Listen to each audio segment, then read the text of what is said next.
What's going on, guys? It's Alex with Sitting to Tech. How you doing? Hope everybody is having a great holiday season. And sorry for my voice, I'm fighting off a cold right now. But 2018 is quickly approaching its end, and 2019 is about to start. Very exciting. Looking forward to all the new tech coming out in the new year. But I thought it would be great to look back at 2018 for what it was and what interesting tech devices we've gotten this year. And so we're going to take a look at my favorite smartphone of the year, or at least the one that I kept in my pocket the most. And then I'm also going to talk about some of the disappointments, some of the products that I was so hyped about, but it turned out not to be as great as I expected it to be, and just to sum up the year for trends and stuff like that. So let's start right now.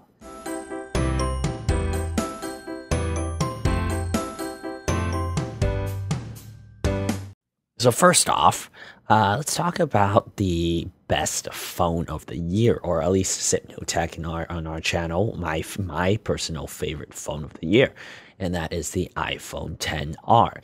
And that's a little bit of a shocker, especially for those of you guys who have watched our channel for a while now. I don't usually put iPhones as my favorite phone of the year, but this year's iPhone XR, I really did appreciate as a package. It's not the highest spec phone. It's not the nicest looking phone out there. It definitely isn't the most advanced or technologically forward phone. But what it does do is it does everything very well. It does everything very solidly across the board. It has a good camera. Very solid camera. It's probably not the best camera out there in the market. I've used better cameras this year on a phone that we're going to talk about in a little bit too. But it's a solid camera, definitely up there among one of the better ones. Buttery smooth, has the same processor as the iPhone XS and the XS Max, but it's at a cheaper price point. But when you're looking at like the Note 9 or the iPhone XS and things like that, that's going up to $1,000. Those few $100s off, a couple of $100s off. It does make a difference. So it does have buttery smooth performance, and just across the board, it is a very efficient phone. But the reason I put this as the top of my options for 2018 is for the fact that its battery life is superb. So unlike the XS and XS Max, it doesn't use an AMOLED display. It has an LCD one. It has a lower resolution for the screen, less PPI. So those might sound like negatives, and in the way they are, but what it does is it really conserves the battery, and it's thicker and a little bit larger than iPhone XS Max. iPhone XS. So the battery life there is bigger. It's a bigger battery. So I was getting really good hours off of this battery. Some of the best numbers I've gotten in a long time, and a lot of smartphones this year, they were just about average, pretty decent. Battery life has been pretty good, except for the Pixel 3, which we'll talk about in a bit. But the iPhone XR has just blown most of the phones out with the battery life. So overall package combined with the battery life has made this my go-to phone of the year. It's the most reliable phone. I can keep it in my pocket. It can last a full day. There is something said about being able to play all the games you want, being able to go through a workday, answering your work emails, doing all of that stuff, still able to go home and farm. You know, for those of you guys who play mobile games and you need to farm, and you know what I'm talking about, to do all of that stuff on one charge, that is a huge deal. It really is, and that's something I look for in a phone, and that definitely was able to do it. So yeah, the iPhone XR is my go-to phone for the year, and I highly recommend it.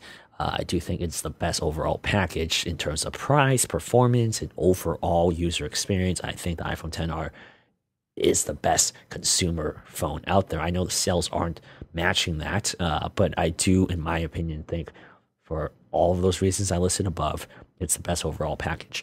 Now, the most exciting phone of the year for me is the Google Pixel 3. And that's because of the camera. I do think that the camera there has just elevated the phone. Like there are times, even with the iPhone XR, I want to bring the Pixel 3 instead, because I just feel more comfortable with the Pixel 3's results, the usability of the camera and the interface, night sight especially. That's a very fun thing to use. And Lita has been using the Pixel 3 XL, and she loves it. But one thing that drastically kept that from being my top phone and made it the runner up instead is that the Pixel 3 has absolutely horrible battery life. Same with the Pixel 3 XL. It's bad. It's bad. Like in the same span and same usage with the iPhone 10R, I have to charge the Pixel 3 basically 2 times a day, just to keep up with the same workflow I have on the iPhone 10R, where the iPhone 10R is just one charge. So that is a big deal. Like if I go to Disneyland from work going to Disneyland after work, I got to charge my phone a couple times during the day.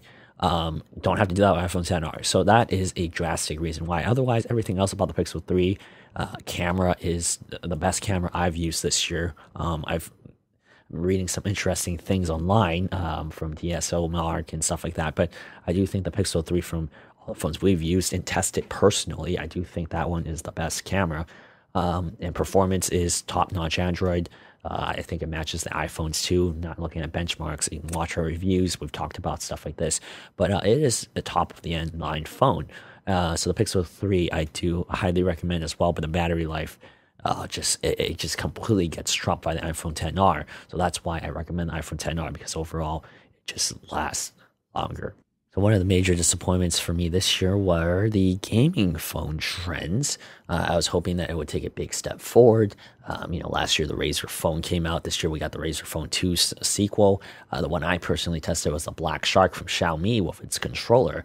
And while the phone was a solid phone, performed pretty well with the highest end Snapdragon processor, there just wasn't anything that really distinguished it and really pushed it forward. So I mean, like, what makes a gaming phone a gaming phone? I mean, you have kind of like a standard on a PC. A gaming PC probably has 3 things that you look for: a really good GPU, high-end GPU, and a lot of RAM, and maybe the RGB lights. You look for those. Those are standard in basically across the board for gaming PCs. For gaming phones, I feel like right now we still don't have a standard for what a gaming phone should have as a standard. Is it the 120 hertz refresh rate? Because that would be great, but only the Razer phone really has that. Like the Honor doesn't have that, and the Xiaomi Black Shark doesn't have that.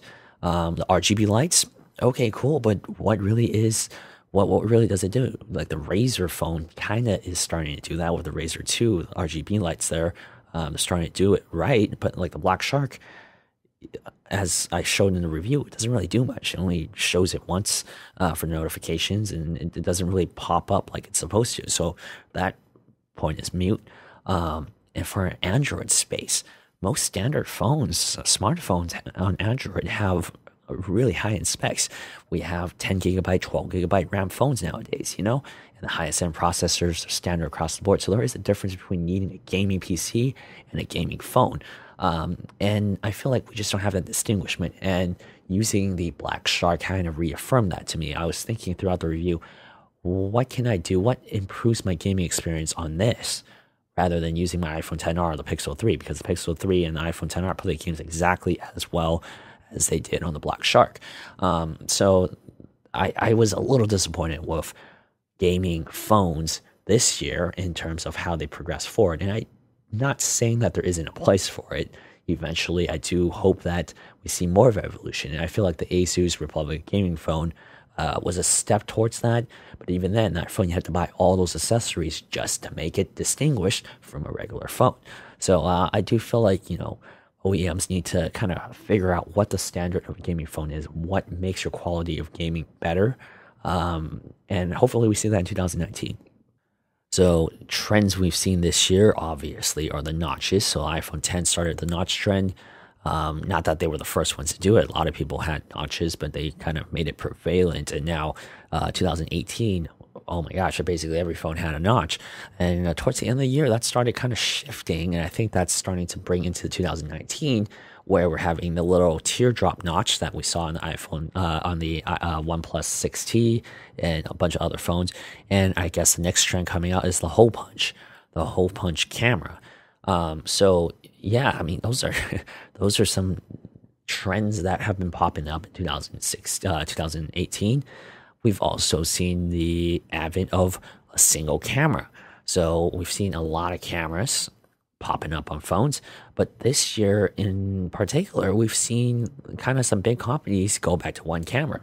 Google has always stayed with one camera, and this year they continue with that with the Pixel and the Pixel XL and the iPhone XR. Apple went back to a single camera there. And they kept the single camera from the iPhone, so no dual cameras there. A lot of phones have even had triple cameras, 4 cameras, and these two big companies are going with single cameras.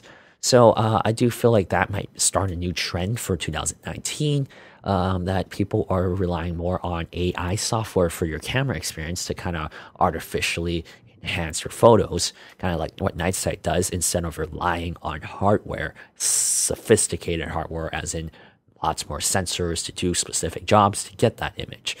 So that's the trend that I saw this year that I think might start pushing forward to a lot of other companies for different variations of their phones. And finally, the thing I'm looking forward the most to in 2019 is Chrome OS. Chrome OS is going to get Windows starting with the Pixel Book, so that is very exciting. You're going to be able to dual boot from Chrome OS to Windows, and of course, you can also use Linux and Android apps. This is becoming the all-in-one device that we've all hoped for.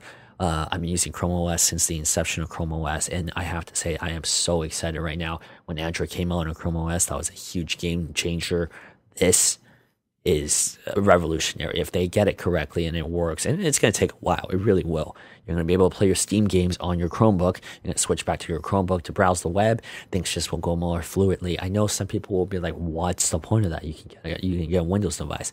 But if you've used Chrome OS and you know the simplicity of it, and you know the workflow, and you just have certain things that you need to do on Windows, but you don't want to be on Windows all the time, this is the perfect scenario. And I know Google has heard that, and they're developing it. So that is a huge thing, a huge win for Chrome OS users. So that's something I'm really looking forward to in 2019. And I'm looking forward to the first Chromebook or Chrome tablet to have Windows right out of the box. And there you go. Those are my thoughts for 2018. I know what you guys are thinking. Some of you are probably like, oh, wow, you picked an iPhone and you picked the Pixel. Safest bets in the world. But that's kind of how I felt about 2018. There wasn't anything that was too revolutionary, nothing that really pushed things forward. It was just kind of a very safe year. Everything was very solid, standard across the board. And the Pixel 3 and the iPhone XR were the two that were the most well-rounded phones to me.